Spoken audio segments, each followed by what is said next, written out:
In the last few hours, RFK Jr. has just released the much anticipated new food guidelines and pyramid, and it's very interesting to say the least. The response from the carnivore/meat-based advocates has been very positive, but the vegan/plant-based diet advocates, well, they aren't too happy. So let's get straight into it. Before we read through these guidelines and look at the new pyramid, let's check out RFK Jr.'s opening statement from the press conference where he announced all of this. Today, in accordance with President Trump's directive, Brooke and I will release the dietary guidelines for Americans 2025 to 2030, the most significant reset of federal nutrition policy in history.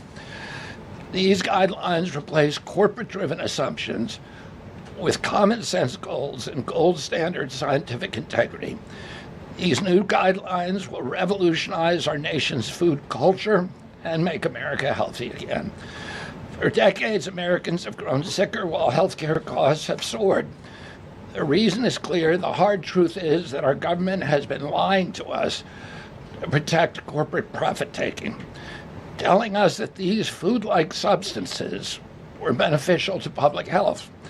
Federal policy promoted and subsidized highly processed foods and refined carbohydrates and turned a blind eye to the disastrous consequences. Today, the lies stop. The new guidelines recognize that whole, nutrient-dense food is the most effective path to better health and lower healthcare costs. Protein and healthy fats are essential and were wrongly discouraged in prior dietary guidelines. We are ending the war on saturated fats. Diets rich in vegetables and fruits reduce disease risk more effectively than many drugs. Whole grains outperform refined carbohydrates. Added sugars, especially sugar-sweetened beverages, drive metabolic disease, and today our government declares war on added sugar. Highly processed foods loaded with additives, added sugar, and excess salt damage health and should be avoided. As Secretary of Health and Human Services, my message is clear: eat real food. I like what I'm hearing. Let's read through these guidelines. Okay, so the first page is basically what he just said. Americans are very sick, there's lots of obesity, etc. If you want to read this page, pause the video here, but I'm going to skip through to the next page, which is the start of the guidelines. I'll make sure the prior guidelines are on screen so you can compare them. So first up is how much to eat. The recommendation is to eat the calories you need depending on your age, sex, height, weight, and level of physical activity. And to pay attention to portion sizes, particularly for foods and beverages high in calories, and also to ensure you hydrate properly. Now, in regards to protein, the new guidelines want people to prioritize high quality, nutrient dense protein foods as part of a healthy dietary pattern. They say to consume a wide variety of protein foods from animal sources, including eggs, poultry, seafood, and red meat, as well as a variety of plant sourced protein foods, including beans, peas, lentils, legumes, nuts, seeds, and soy. Well, I like the first part. More animal protein is great, but why on earth would anyone want to eat protein from beans or soy? We can only absorb a small amount of protein from plants, and soy is very high in a compound called phytoestrogens. These compounds seriously disrupt hormone production and often lead to issues regarding mood. It's also recommended to get rid of deep fried cooking methods, agreed, and to limit additives. Again, I like what I'm saying. The new protein recommendation is 1.2 to 1.6 grams of protein per kilogram of body weight per day. I think that's a great place to start. The old guidelines suggested 13 to 56 grams of protein per day, which is an utter joke, so serious improvement here. There is also the recommendation of 3 servings of dairy per day from full-fat dairy with no added sugars. Dairy is an excellent source of protein, healthy fats, vitamins, and minerals. Oh, we are so back. Gut health, what's the recommendation here? Your gut contains trillions of bacteria and other microorganisms called the microbiome. A healthy diet supports a well-balanced microbiome and healthy digestion. Highly processed foods can disrupt this balance. Very true. While vegetables, fruits, fermented foods, and high-fiber foods support a diverse microbiome which may be beneficial for health. Oh dear, it's so over. There is zero evidence to suggest that fiber improves gut microbiome. Fiber is the indigestible part of a plant, and it is clearly demonstrated that one of the most effective treatments for gut issues is the complete removal of fiber from one's diet. But anyways, as a whole, off to a good start. I'm not going to complain. At least people are being told to eat whole foods rather than ultra-processed foods made from chemicals. Next up, we have the vegetable and fruit section. The recommendation here is to eat a variety of colourful, nutrient-dense vegetables and fruits.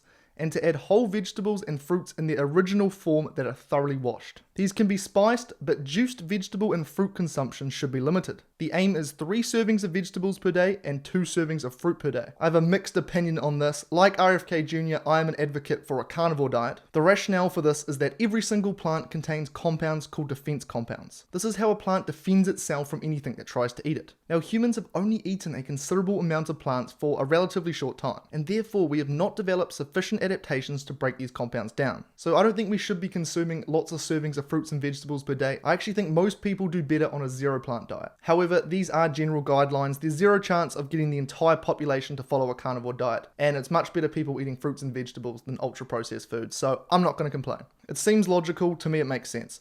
Alright, now we have the healthy fats section. Now, this is the most disappointing aspect of this entire guideline.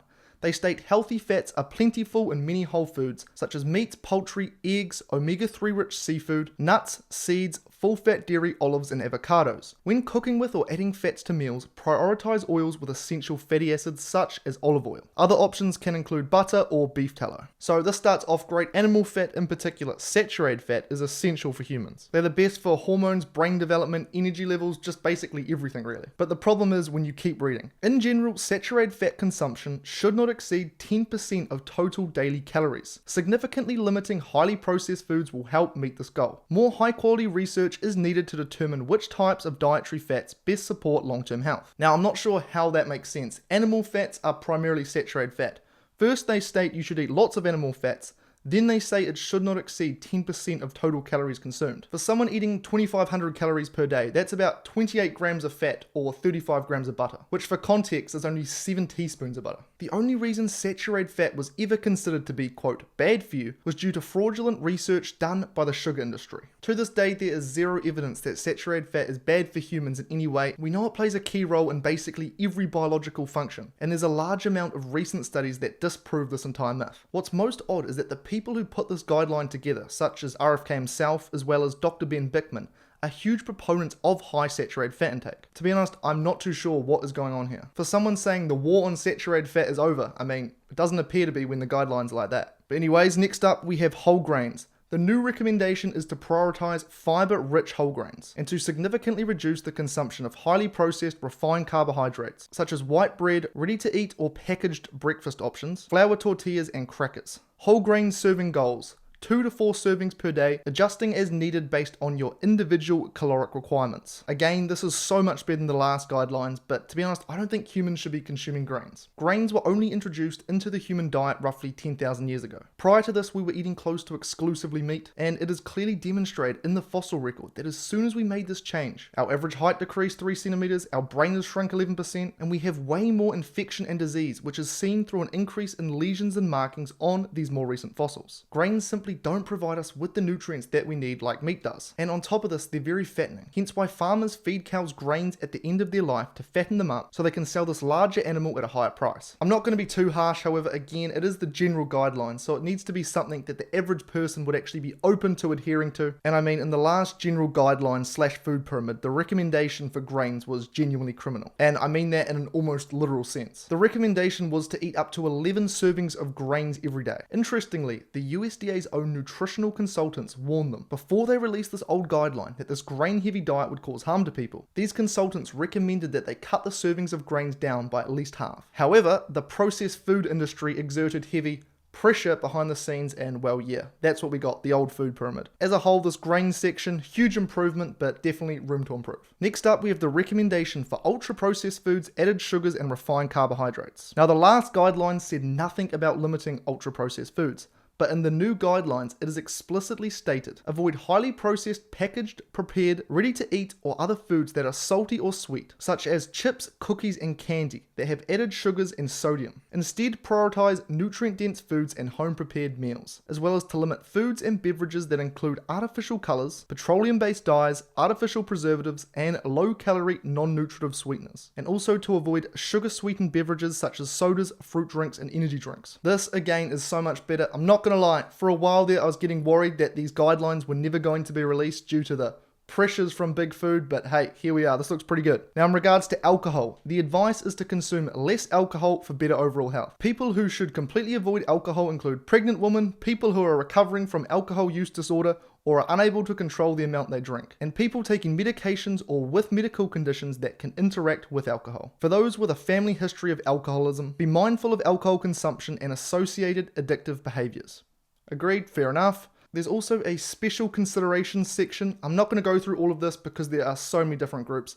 I'm just going to put them all on screen now, so if you're interested, you can read about your specific group. Feel free to hit the pause button right now because I'm about to scroll down. In regards to sodium, it states sodium and electrolytes are essential for hydration. Very true. The general population ages 14 and above should consume less than 2,300 milligrams per day of sodium. Highly active individuals may benefit from increased sodium intake to offset sweat losses. Now, I do agree with this for the most part, especially if you are someone on a high carbohydrate diet. Carbohydrates cause an increase in blood sugar, which then increases another hormone called insulin, as insulin is what brings your blood sugar back down. When you have high levels of insulin in your body, this actually prevents your kidneys from getting rid of excess sodium, and as a result, it can lead to high blood pressure. If you're on a low carb diet, however, and therefore you're not having these high blood sugar spikes and consequent high insulin spikes, pending you have healthy kidneys, you'll simply urinate out excess sodium. But for the average person eating, I guess you'd call it a standard diet, I agree with this recommendation. It's a good recommendation. Okay, now we're on to the vegan/vegetarian section. This is where things get interesting. This is actually outrageous. Vegans need to seriously reconsider all of their life decisions. A vegan diet is not natural to humans, and by the year 2028, anyone still following a vegan diet will be deported from this great nation. Now, that is wild. I mean, yes, they're vegan, RFK, but they're still people at the end of the day. Okay, fine. I made that part up. Here's what it really says. Consume a variety of whole foods, especially protein-rich foods, such as dairy, eggs, beans, peas, lentils, legumes, nuts, seeds, tofu, or tempeh. What even is that word? I've never seen that word in my life. That shows you how much of a not vegetarian/vegan I am. Significantly limit highly processed vegan or vegetarian foods. That can include added fats, sugars, and salt. Pay careful attention to potential nutrient gaps when consuming a vegetarian or vegan diet. Vegetarian diets often fall short in vitamins D and E, choline, and iron, whereas vegan diets show broader shortfalls in vitamins A, D, E, B6, and B12, riboflavin, niacin, choline, calcium, iron, magnesium, phosphorus, potassium, zinc, and protein. Very true, RFK. It's almost like humans are not meant to be vegan. Who would have thought? Monitor nutrient status periodically, especially for iron, vitamin B12, vitamin D, calcium, and iodine. Plus, to avoid nutrient gaps, prioritize targeted supplementation. If you need supplements for any diet, by definition, it is deficient. Anyway, diversify plant protein sources for amino acid balance and enhance mineral bioavailability through food preparation techniques. Again, I agree with basically all of that. And for the record, if you are vegan and you're still watching this, I'm sure you clicked off a long time ago when I started dissing vegetables, but I do actually have a lot of respect for you. Often you guys are very empathetic people. However, it is just simply not possible for humans to thrive on a vegan diet, so do be mindful of what they're saying in these guidelines if you are vegan and somehow you're still watching. Now it's time for the big reveal, the new and improved, hopefully, food pyramid. So there we have it, the new and improved food pyramid. We've all been joking for a while now that to make it at least semi-decent, you need to flip the thing upside down, and I mean, they basically did that. I think the only question that remains now is, will people actually listen to it? There is quite a bit of science suggesting that people did not listen to the last one, but since this one is a lot better than the last one, I mean, who knows? Maybe it'll be different this time around. As a whole, however, this is definitely a step in the right direction. Eating whole foods, whether it be meat, vegetables, fruit, anything really, is a lot better than ultra-processed foods, so that is good to see. What I will say, however, is hopefully there is some sort of correction regarding that saturated fat requirement, because if people actually listen to and adhere to this less than 10% of their calories coming from saturated fat, there is close to zero chance this is going to lead to optimal health and just life quality in general. Anyways, let me know your thoughts on this new food guidelines and pyramid. I'd love to hear your thoughts down below. I'm very interested to see what the general consensus about this is. Now, throughout this video, I've mentioned many times that I believe that humans do best on an all-meat diet, and I already know I'm going to have lots of questions about that. So if you're wondering why I, and RFK Jr. too, I guess, hold this belief, in this video here, I break down all of those reasons. It covers all of the reasons in support of this across all disciplines of science, everything from anthropology all the way to biology. Anyway, as always, great speaking with you, and I'll see you next time.